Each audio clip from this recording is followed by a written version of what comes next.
Hello everyone, and welcome to November's Livestream Q&A. Hey, it's me, Andreas. This time I made it. You're probably asking, what do you mean this time you made it? What happened last time? Well, last time was a bit of a snafu. Last time was a disaster, really. So here I am in a hotel in Miami. And not from my usual studio, not with my usual studio equipment, just from a laptop, not with my usual support team. Just myself trying to do a live stream from a hotel. And and so I started the live stream and I started answering questions. It's all going swimmingly. Really great. I was having lots of fun answering questions for 45 minutes before I noticed. Well, I didn't really notice. The phone in my hotel room started ringing. I'm like, who on earth is trying to call me in my hotel room? Turns out it was someone from my team to tell me that they've been waiting for me to start the live stream for 45 minutes, and they're a bit worried because I just disappeared. And turns out I had been answering questions to no one. I was doing my whole thing, but I forgot to click that one little button that actually starts the YouTube stream. So I wasn't streaming. I was sending data to YouTube. It just wasn't presenting it to anyone. And I was answering questions, having lots of fun, recording a whole video. And no one got to see it. Well, anyway, I sent it to my video editor afterwards. We cut it up into pieces, and we published those as standalone Q&As. But now you know. Now you know. Now you know how important the whole team is, because if you leave it all up to me, it goes to hell. And then we don't have a live stream. But this time, I think I'm streaming. Am I streaming? Can someone tell me in the chat if I'm streaming? Hello? Hello, universe. Am I streaming?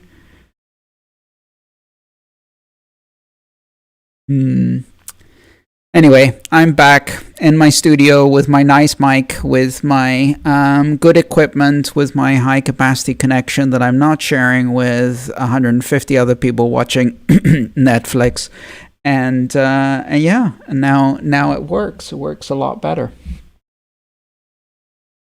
So why was I in Miami? Well, I was in Miami very, very briefly as an expert witness testifying in a civil case. You all probably know about this, but the reason I'm bringing it up is because I can't actually say anything about it.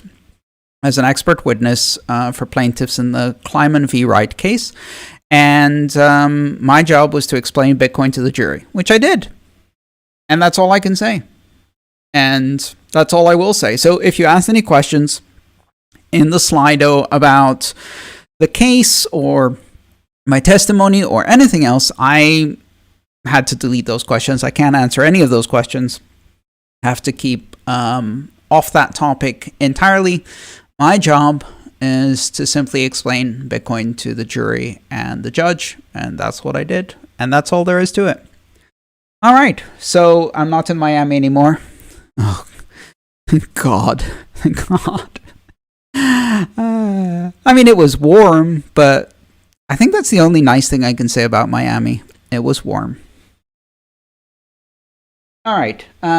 We do have some exciting announcements because right about the same time, managed to complete the last proofread and got Mastering the Lightning Network, my sixth and most recent book, Mastering the Lightning Network, which I wrote in collaboration with Olalo Shintoken and Renee Picard.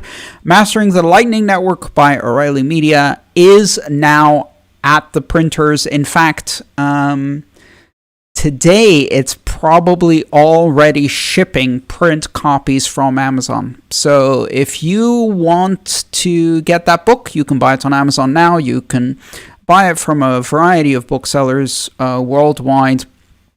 And that's the latest book. Nicely and neatly summarized how the Lightning Network works in 425 pages.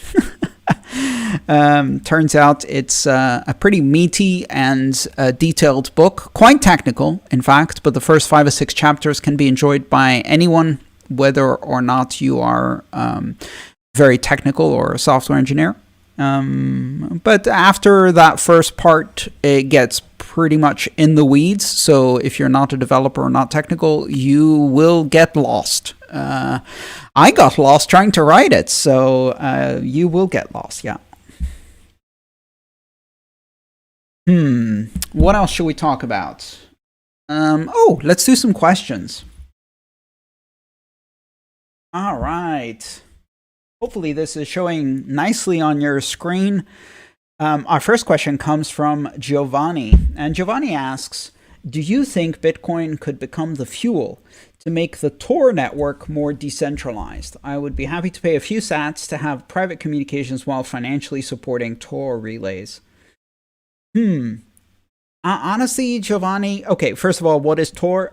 Tor is the onion routed network, and Tor doesn't actually mean the onion router. It's not an acronym.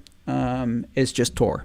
And so Tor is a network that allows you to bounce communications, IP communications, internet communications, across multiple intermediate nodes, with those communications being wrapped in layers of encryption, layers like an onion, therefore the onion relay, and communicate in a way that the communication cannot easily be traced back to you.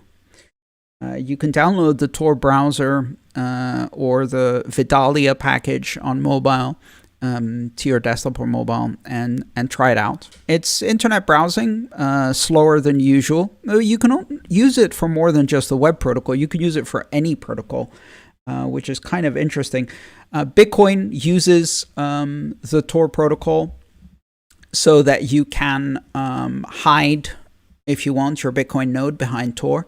And you can also communicate with all other nodes over Tor, or also over the IP network. It's an option. The same thing applies to Lightning Network. You can hide your Lightning node behind Tor.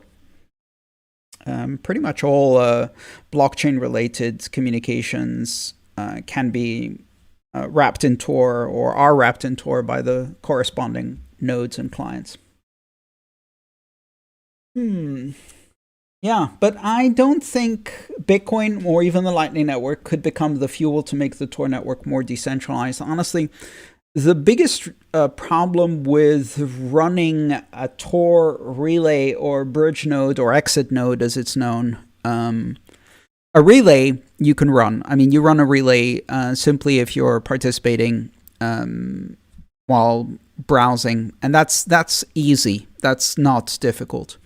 But if you want to run a bridge or exit node, then things become a bit more complicated. And the primary problem is the legal risk that's involved when running an exit node. So an exit node is one where the Tor communications can emerge onto the internet, which means that if people are doing strange things, bad things, weird things using Tor, those things may appear to originate from the IP address of your exit node, even though, in fact, you're not involved in those communications. And, people come knocking when that happens. So the primary risk is legal. I don't think getting paid makes the legal risk lesser. In fact, I think getting paid to run an exit node makes the legal risk worse, much worse. If someone can show that not only you are facilitating communications involved in various criminal activities, but also getting paid, that only adds, one more thing to your charge list. So unfortunately, no, Giovanni, I don't think that's going to help. All right, let me check in the chat and see how everybody's doing today. Say hello in the YouTube chat and try out some of the new emojis. If you're a YouTube member, you get custom emojis, which are fabulous. And the more YouTube members we have, the more custom emojis we have. So, the team has gone wild with those. I remember when we started, we only had 6. And now we have, I'm not even going to try to count, lots of them. A little emoji storm from the members here to demonstrate. Thank you.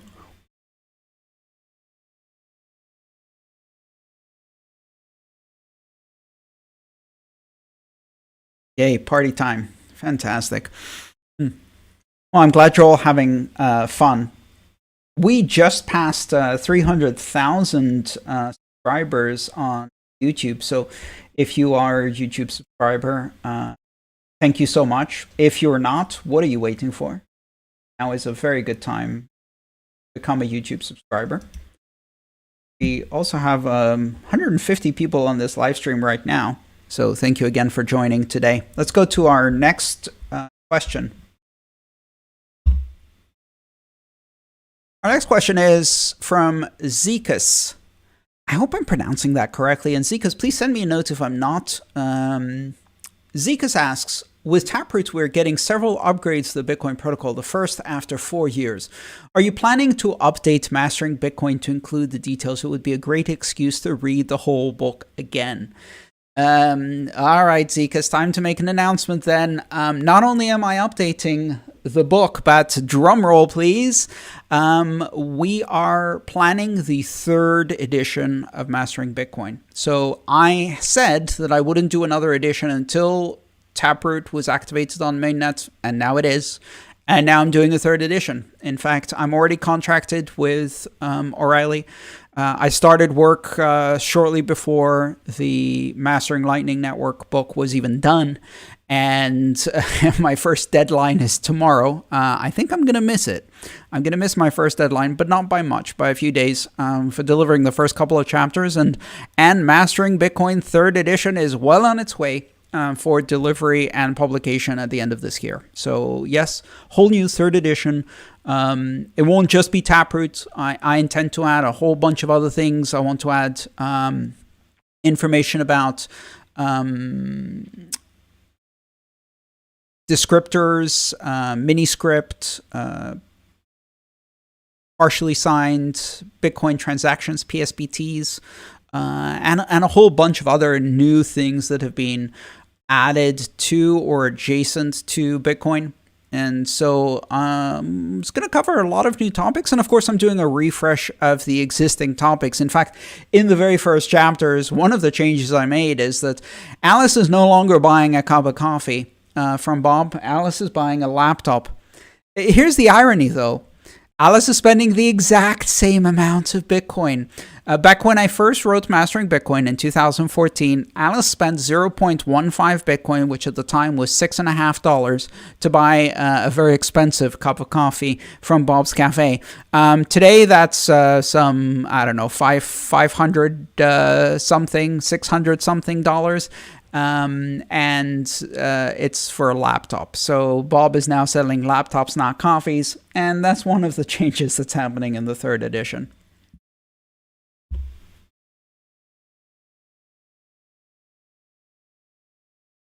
Let's see what else we've got.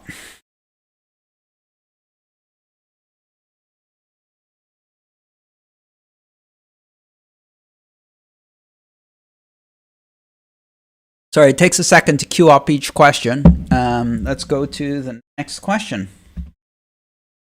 Well, that's still the previous question.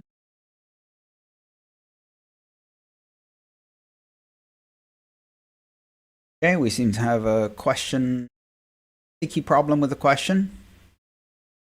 Second, question. The Slido is stuck. On Slido, unstick yourself.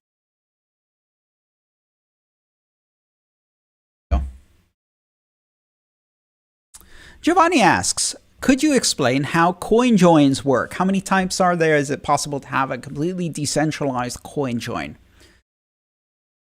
Great question, Giovanni. And in fact, we also have a follow-up question on this topic. So what is a coinjoin? I don't know if you've heard about coinjoins. Please tell me in the chat if you have heard about coinjoins. Coinjoin is a privacy technique. And it relies on the simple fact that transactions in Bitcoin are not necessarily from one person to another person. They're not from one sender to another sender.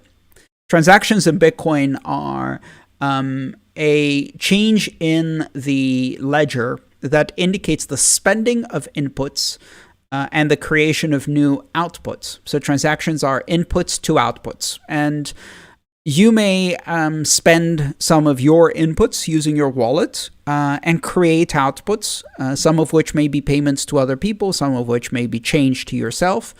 And so a typical transaction has one or two inputs that you're spending, and maybe one output that's your payment to someone, and maybe another output that's change back to yourself. But there's nothing that says that all of the inputs and all of the outputs have to belong to you. So instead, what you can do is you can collaboratively construct a transaction in which you contribute some of the inputs, somebody else contributes some more inputs, another person contributes some more inputs, another person contributes some more inputs, and then you each have outputs that you want to pay from those inputs. So I put in, let's say, 1 millibit, and put an output for 1 millibit. And somebody else puts inputs for 2 millibits, and they have outputs for 2 millibits, minus fees, of course. And so if you construct a transaction like that, there's a particular signature type that allows you to sign the part of the transaction that includes your input. So you sign your input, and then you only sign for your outputs. By doing this, by signing for your input and your outputs, you effectively ensure that you are getting your pay paid. So whoever you want to pay gets paid because your outputs are locked in by your signature. So the only way the signature on your input is valid is if your outputs are included in the transaction, which means that the people you wanted to get paid got paid. So you don't care what else is happening with everybody else. And if everybody does that with their inputs, everybody signs their inputs in such a way that their own outputs are included for sure, you can essentially collaborate very easily to construct this kind of transaction. Effectively, it becomes a partially signed transaction that other people can keep adding inputs and outputs to until eventually it's finalized and then mined. And that's just a one-layer CoinJoin. Of course, you can do multiple-layer CoinJoins where the outputs of your CoinJoin are simply inputs to another CoinJoin whose outputs are input, etc., and do rounds of CoinJoin. Now, if you can imagine a transaction where there are 100 inputs and 100 outputs, and those outputs go into a transaction where there are 100 inputs and 100 outputs, etc., for 3 rounds, by the end of it, you have really very little way to figure out who paid who. And that's the essence of a CoinJoin. The idea is to break the most obvious statistical analysis that is done in Bitcoin, which is to assume that when you see a transaction, whoever put the inputs in is the owner of all of the inputs, and they're the one who desires to pay all of the outputs. Maybe some of them are changed. We don't know which ones, but you can usually figure that out, and you can assume that the other one is the payee. So if you break that statistical analysis by collaboratively creating transactions like this, then you break that heuristic, you break that statistical analysis. And of course, a CoinJoin isn't a service where you are contributing funds to somebody else's spending. And this is really interesting because effectively all you're doing is you're creating a transaction where you put inputs and you pay outputs. The person you pay gets paid from your inputs, and you ensure that with your signature. And so as a result, it's actually, you're not like putting the money into a big mixer, into a pool, mixing it with everybody else's money, and so you're paying for other people's stuff. You're only paying for your own stuff. Other people are paying for other people's stuff, but it's all written in the same transaction, which has some interesting legal implications, at least in some jurisdictions.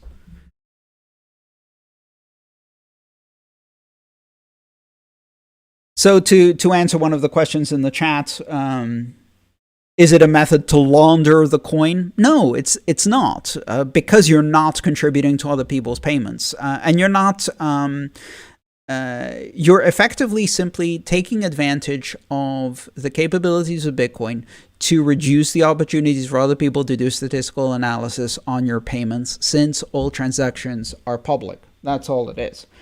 In fact, I believe in the US at least, there have been some legal opinions and some regulatory opinions that coinjoins are perfectly legal. I'm not a lawyer, so you do what you want to do, and it depends on where you are and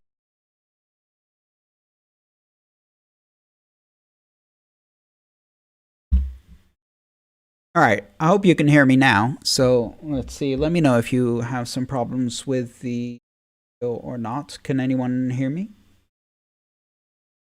I'm going to wait for a second. Yeah, people can hear me. Okay, very good. It's skipping. That's fun.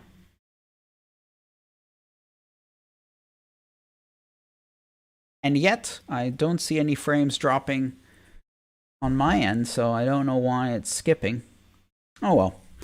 There are a bunch of different types of Coinjoin, which depend on how the coordination between the different parties is done. Now, as you can imagine, if you get together with a whole bunch of other people and you construct a Coinjoin transaction, you can see which inputs they signed and they can see which inputs you signed. So that's not very good for your privacy, because the participants in the Coinjoin can see each other's spends and they can see which outputs you added. Again, that's a bit problematic. So if somebody wanted to do statistical analysis of Coinjoins, instead of looking at the transactions on the blockchain, all they had to do is try to participate in as many as possible, and then they'd know who else is participating and who they wish to pay.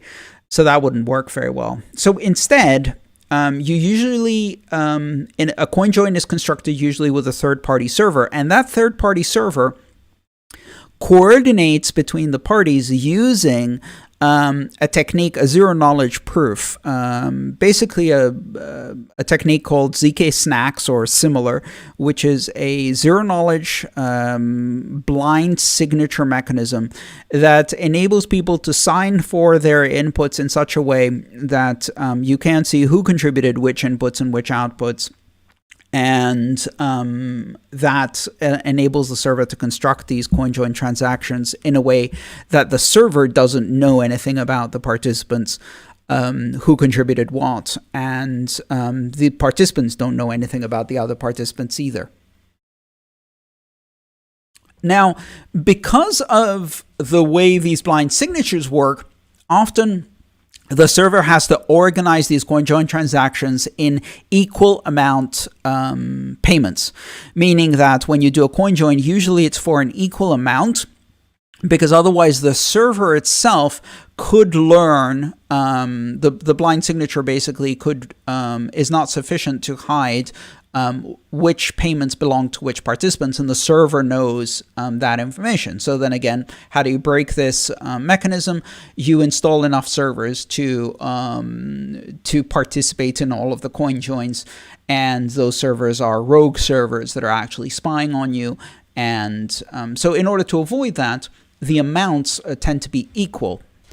But not always. And that leads to our next follow-up question. So now is a good time to pull that one up.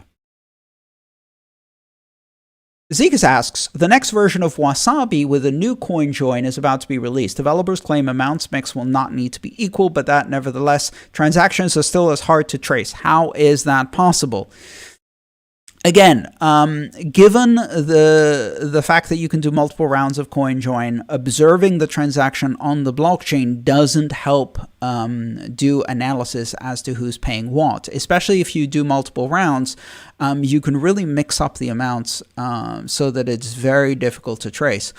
The main reason why transaction amounts are meant to be equal in Coinjoin previous to this technique is because of the possibility that the server that is coordinating the Coinjoin can gain information. And so what the team at Wasabi have proposed is a new mechanism for doing the zk snack, basically the zero-knowledge proof blind signature mechanism, so that they can do it with in short, they use homomorphic encryption of the amounts so that the signatures do not reveal, the participants do not reveal to the server which amounts belong to them. So the amounts don't have to be equal. So it's an evolution of the protocol used between the client and server of the Coinjoin.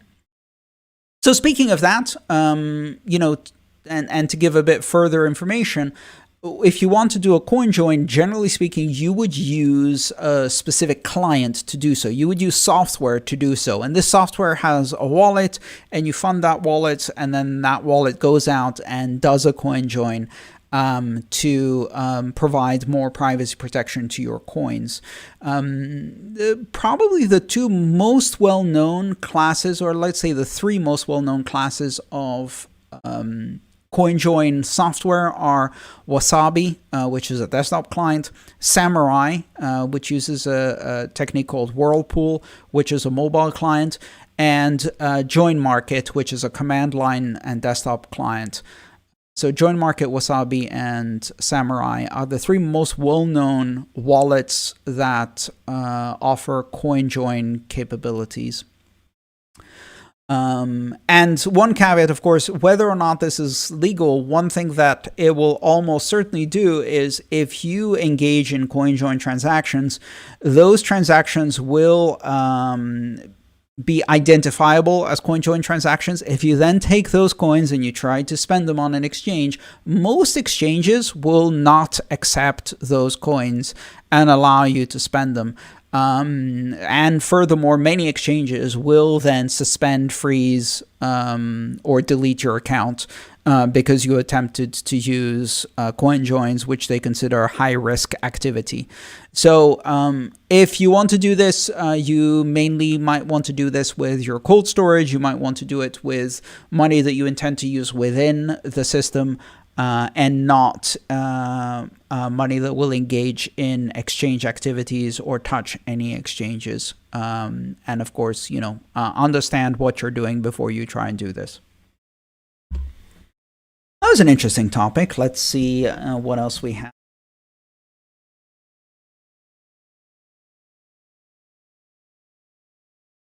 An interesting comment from Ian, which is kind of a good follow-up to this. Ian states his opinion is that BTC is a store of value. If you want privacy, use Monero.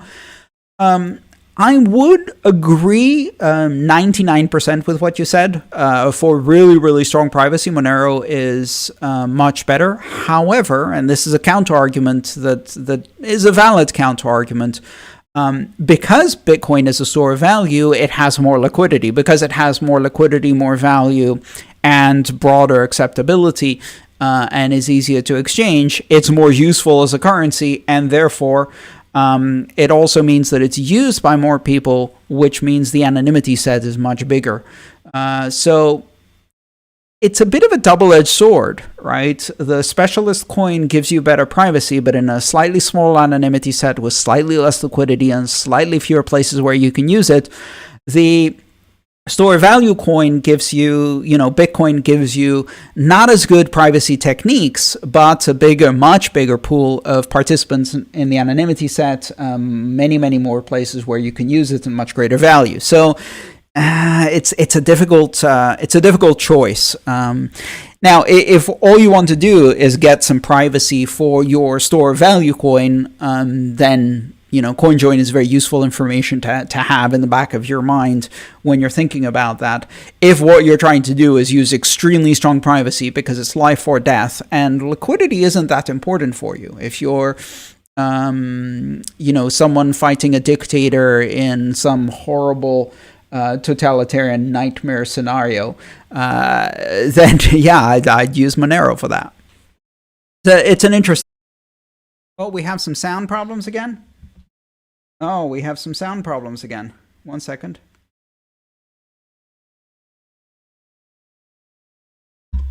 Hang on, everyone. We seem to have some sound problems. Oh, we're back? Okay. Oh, dear. All right. So, here we go. Let's see. First of all, at least what I'm trying to sell you is education. So, there's some new workshops, and And if you haven't checked out my shop on aantonop.com, there's quite a few great workshops to choose from. Not just the Introduction to Bitcoin and Open Blockchains, the Choose Your Cryptocurrency Wallets workshop, but also the Path to Self-Custody security workshop bundle that teaches you how to secure your funds, how to use cold storage, what cold storage is, two-factor authentication, and hardware wallets, including a hardware wallet demo. So check those out. Also,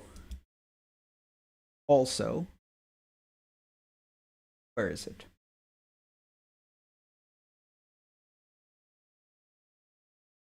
Also, oh, I thought I had some more information here.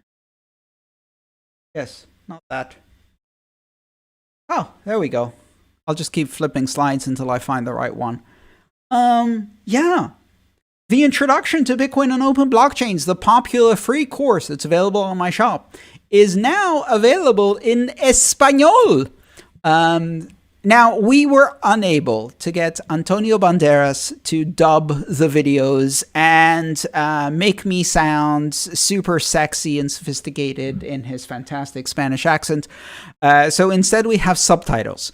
I know it's very disappointed, but Mr. Banderas is very busy. And so, that's the best we could do. So we have this workshop now available with Spanish subtitles, and it also has all of the exercises, quizzes, and certificates in Spanish too. So check that out. It's pretty good stuff. There's also a bunch of fun little Christmas things, including some ornaments, your Bitcoin ornaments, Lightning ornaments, not your keys, not your coin, Christmas ornaments. If you want to hang things on the tree that make you look like a crypto weirdo, now you can hang things on your tree that make you look like a crypto weirdo from our shop. So you don't have to make your own. There you go. And last but not least, I do want to let you know that we're going to have another live stream as well as a holiday party for patrons on December 12th. So keep that in mind, put it on your calendar. Our next live stream is very soon now, just 2 weeks away, December 12th. So put that in your calendar. All right, let's see if we can go back to the questions. Give me 1 second because, of course, my laptop that queues up the questions decided to disconnect from the internet entirely. Oh, and it's back.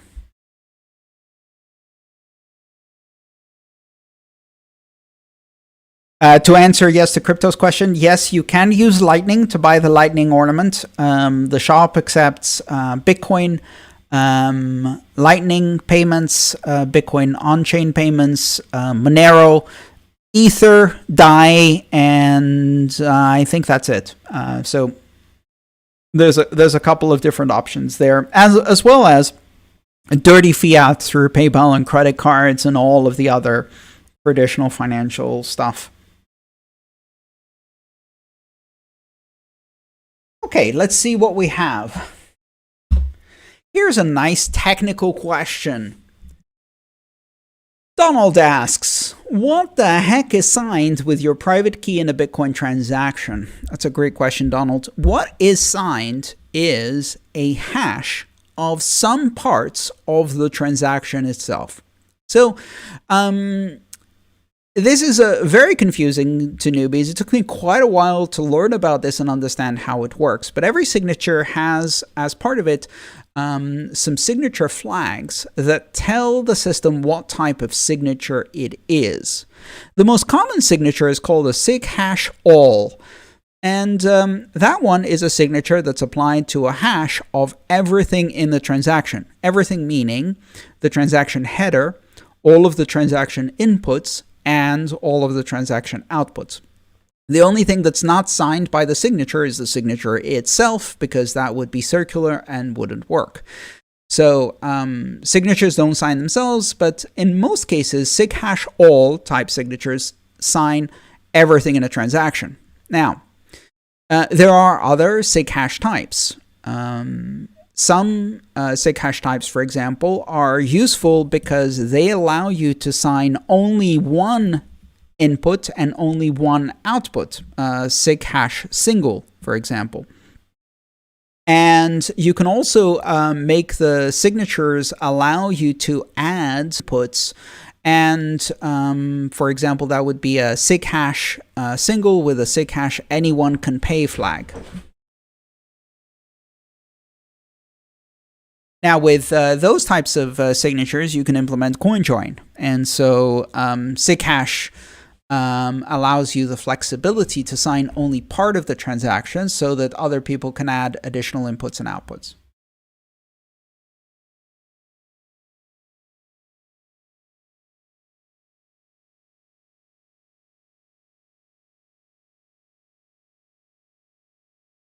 Not sure why, but it seems to be some continuous problems here with my internet connection and some of the audio. So I'll just continue, and we'll just deal with this in the recording afterwards if we don't have any other choice. I apologize if we're having troubles with the connection and you can't hear us.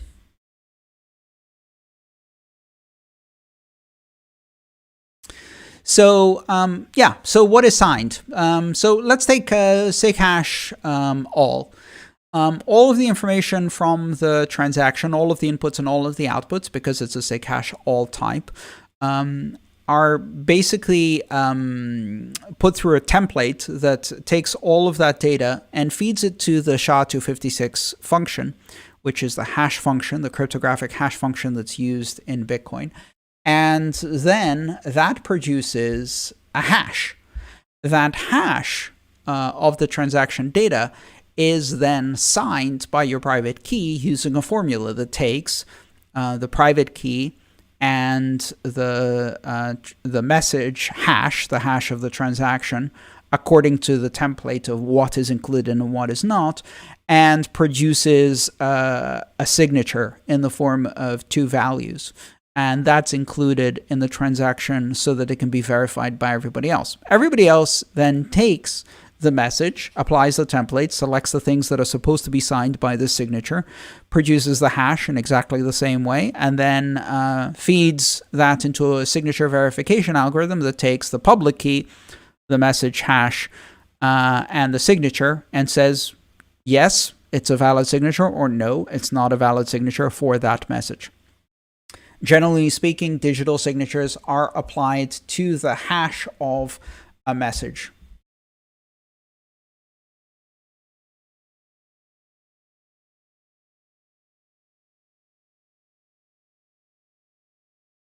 Okay.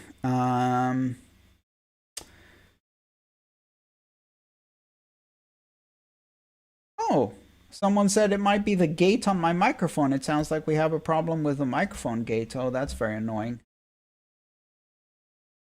Happening, but easy enough to fix because I can remove the gate.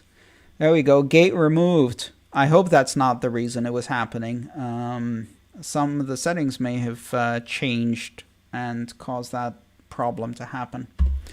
All right. Let's see what other questions we can answer. Got another 20 minutes.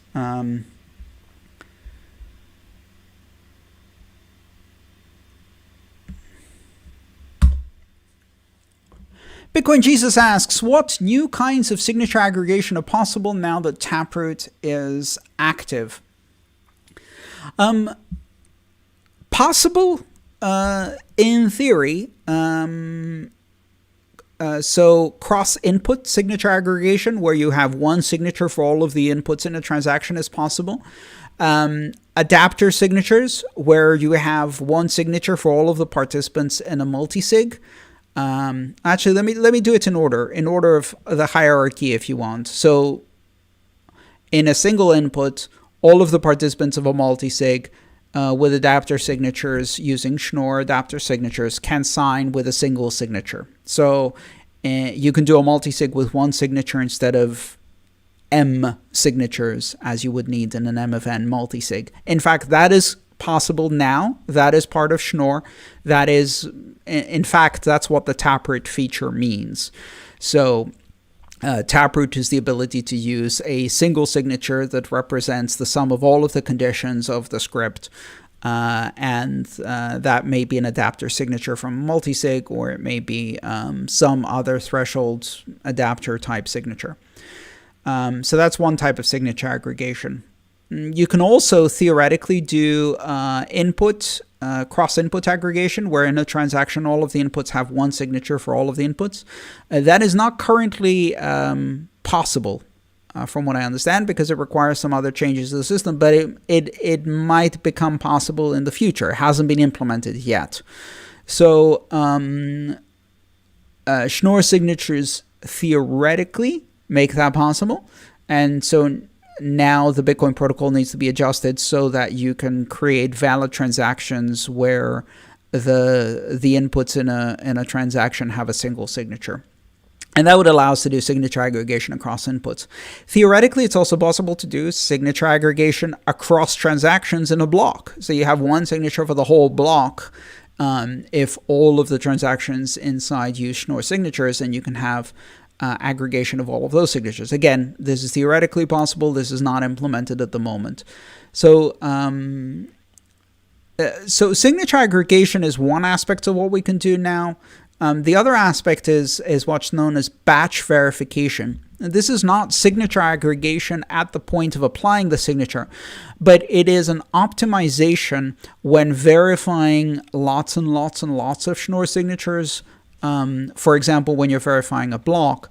And in that case, you can do that already now. So batch verification is a capability offered because of Schnorr signatures. It's an optimization that can be implemented in the Bitcoin software, in a node software, for example, or a wallet software. This becomes very, very useful when you're thinking about the initial blockchain download, or clients that are coming in and need to download a lot of blocks and verify a lot of blocks in order to construct a full node. And in that case, the biggest burden that a full node has to deal with is verifying all of the signatures. Now, you won't be able to apply it before Taproot, but for signatures after Taproot, we can get significant optimization, from what I understand, in the verification of the signatures, in the transactions, in the blocks, by using batch verification techniques. I think the speed up is about 20%, which, again, is quite significant when you think about all of the nodes that are trying to synchronize.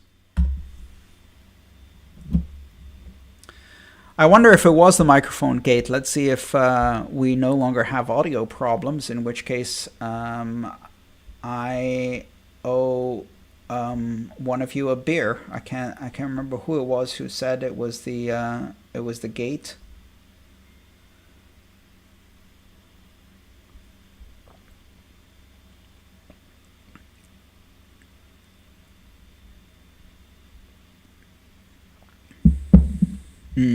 Some people are saying it's buffering.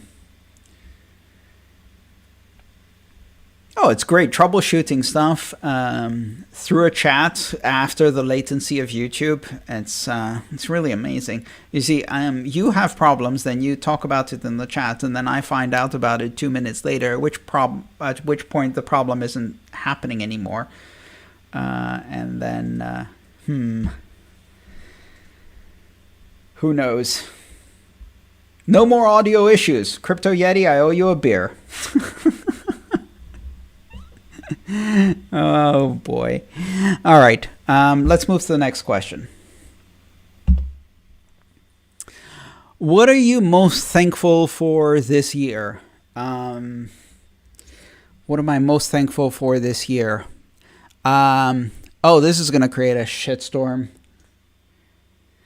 I'm most thankful for my third booster dose of the Moderna vaccine and all of the thousands and thousands of scientists and researchers who worked to create mRNA vaccines in the first place, and then specifically the Moderna vaccine that I was able to receive a third booster shot of, and that has kept me healthy through 2 years of this pandemic. I'm incredibly grateful to all of the scientists who work on that. and to the incredible scientific advancements of mRNA vaccines. And if you don't like that, suck it.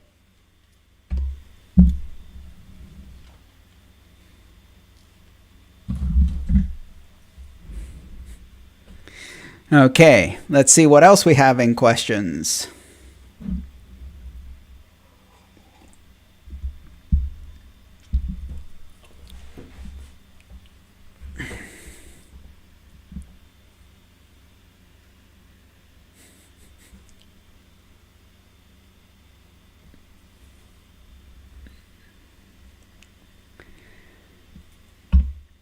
Here we go. Here they come in the chat.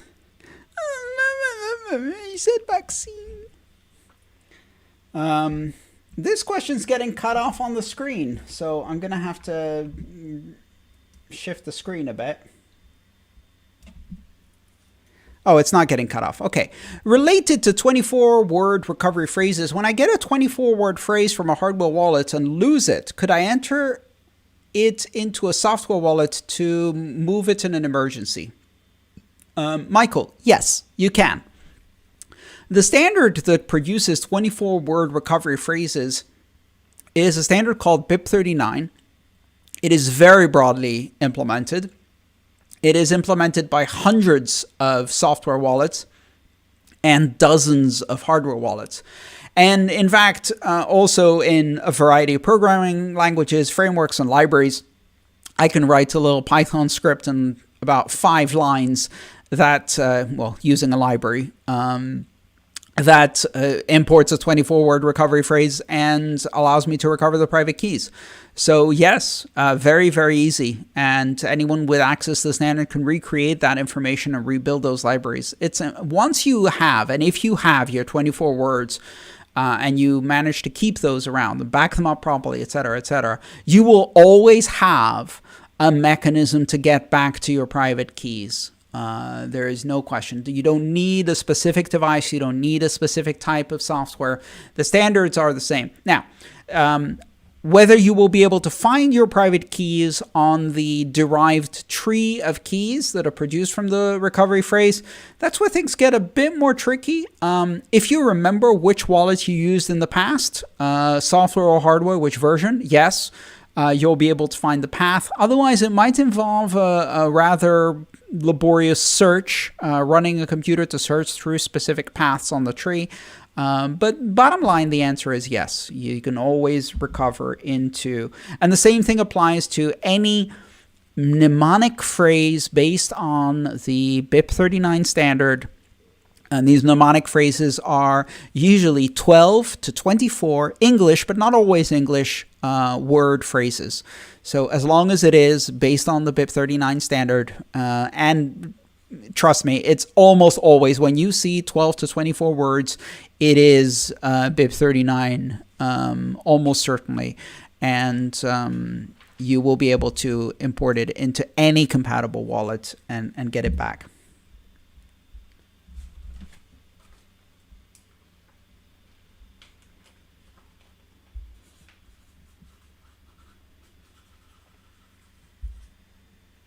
Okay. There we go. Yes, and somebody in the chat decided to thank me for taking the vaccine because then my lost coins will be a gift to everyone else. So basically wishing that I die. They're probably now crying because I blocked them and they're like, why did you censor me? All I said was I wish you die so I can get your money.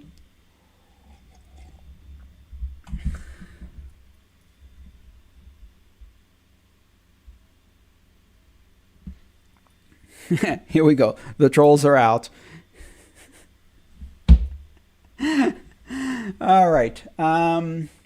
This is probably a good opportunity for me to say thank you to all of the people who have supported my work for so many years through Patreon, through YouTube memberships. And I really can't thank you enough, but I am going to thank you some more. So this work takes a whole team. As you can see, when my team isn't available or I'm traveling, things don't go as smoothly. So their salaries get paid through your contributions on Patreon and your support through a variety of different platforms. And of course, when you buy books or silly merch or things like that. And so to thank all of those people, I'm going to read out their names. This is one of the little perks that comes with Patreon. I love doing this, doing an explicit thank you to all of the people who have contributed over the past several months. Many of these people have been contributing for years. 2979GP, Bill Barrett, Bit of Freedom, Carlos M, Catania City Loves You, Chuckles, Coolini, Corey Phillips, Crypto Chrissy, Crypto Karen, Crypto Liberty, David Fryer, David Hardage, David Maddock, Demosthenes, Eccentric Biped, Enrico Z, Fingless Cave, Frank M, Free Palestine, Gaston Silva, Giovanni, Granny Annie, Grant Retke, H3, Hidden Glen, Hodlon, It's the Baramy, Jaren, JKP, Joanne P, Joss, Wilbraham, Leonid, Lucia, AK Dancing, Crypto, Make Void, Marbu, Eving World, Marco Cataneo Gotam, Meredith, Mike Clubs, Mike Weasand, I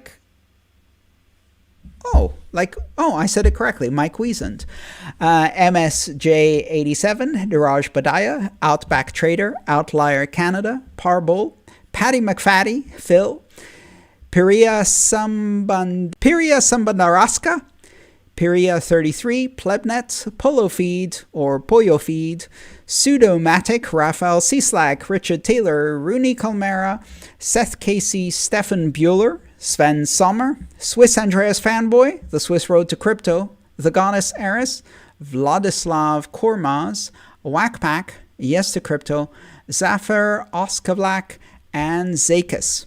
And thank you to the more than 750 anonymous donors whose names are not listed. Of course, this is an opt-in system. Only the people who want to be listed get listed. Thank you for supporting my work through Patreon. One of the perks that patrons get is the ability to ask questions in advance on the Slido, months, weeks, or even a month in advance. And of course, participating in our upcoming holiday party. We're still trying to decide which VR platform we're going to use for that. It's going to be fun. So, it's not cheating if you join Johnny Come Lately and then jump into the party on December 12th just for a couple of weeks. It's not really cheating. It's just in time patronage. That's what it is. Walter asks, are there security risks to consider when running a node? So let's clarify first what you mean by a node. I assume you mean a Bitcoin node, or some kind of combined nodes, maybe like a Bitcoin node, Lightning node, and a few other services running on a Raspberry Pi through one of the platforms. So, are there security risks to consider? Not really. Honestly, there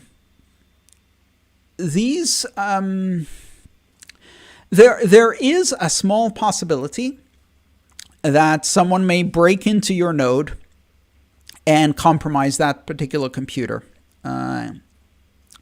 If your home network is well configured, they won't really be able to get access to anything else. Most home networks and home routers use isolation, so that you can't easily attack the other computers on the network any more than you could attack them from anywhere else on the internet. So that's not a big risk. If you have money on that node in a hot wallet, then obviously that money is at risk. That money is at risk in a hot wallet anywhere. But if you put it on a node that's on the internet 24 hours a day, that's going to be, and accessible by other nodes and identified as a Bitcoin node. Obviously, that makes it a target. So people might steal your money from your wallet if that node is not properly configured. If you're hiding your node behind Tor, the risk of that node violating your privacy is much lower. And in fact, most node implementations and node configuration tutorials tell you how to set up Tor so that your node is not basically broadcasting your IP address as one that is involved in Bitcoin. If you do not use Tor, of course, then your IP address, which can usually be linked to your internet service provider down to the level of your neighborhood, may become public and will be seen by other nodes, and therefore people may know that that particular IP address is involved in Bitcoin activities and try to see what else is coming from that Bitcoin address, maybe correlated to access to websites that are popular in your area, and try to find who that belongs to. So there's privacy issues. Roba on the chat asks, VPN? ? Well, Tor effectively is a VPN service. It's a decentralized VPN service. It's much better than a VPN because it's decentralized, so your traffic is not all flowing through the same VPN provider. So the main security risks are privacy risks, not information security risks necessarily, not attack and hack against your computers.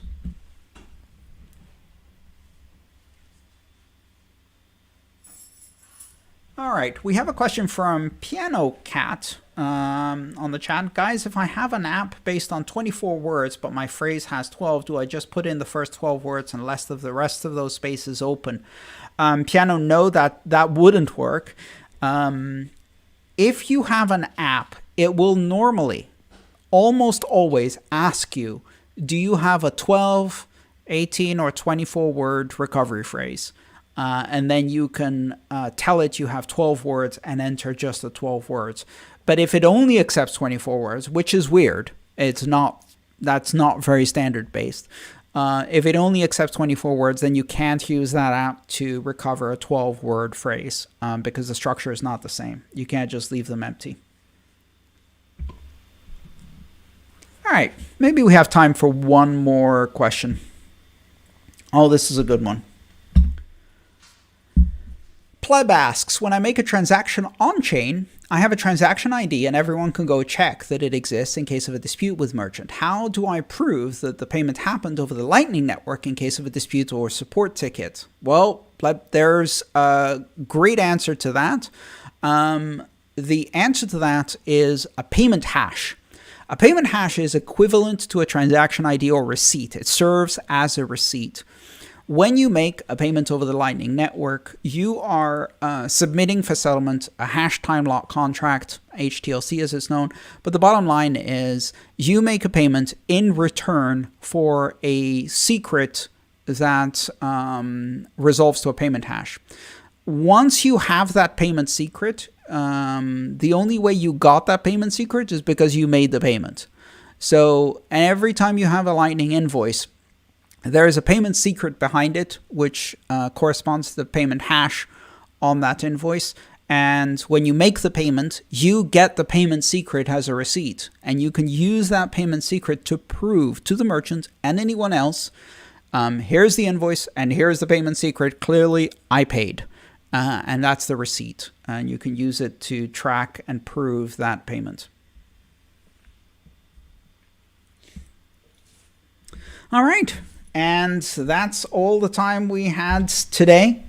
Thank you so much for joining this live stream. I'm sorry we had some audio problems. I'm going to troubleshoot that and trying to figure out why we were having some buffering and audio problems. I think it may have something to do with the latency settings in YouTube. And I can change those and try some different settings on December 12th. So don't forget, 2 weeks from now, December 12th, we have, oh, let's see, where is it? There it is. On December 12th, we have the live stream. And that same day, we're going to do a holiday party for patrons, which is probably going to be in VR. And I invite you all to come and join me for the December live stream. We're going to do another live stream Q&A. I'm not sure if it will have a holiday theme per se or just be a regular Q&A, but we'll figure it out. And yeah, that's all we had for today. Thanks so much for joining, and see you next time. Hi, I'm Andreas Antonopoulos. If you enjoyed that video, consider that it takes a lot of work to produce open and free content that can be shared with everyone around the world. This isn't sponsored by some company. It's not promoting a product or an altcoin or some kind of investment scheme. My goal is simply to help explain the technology of Bitcoin and open blockchains to as many people as possible in a neutral way that focuses really on the incredible possibilities that this technology brings us. If you'd like to support that mission, subscribe to my channel and go on patreon.com/Aantonop, where you can participate and help me build better content for more people. Thank you.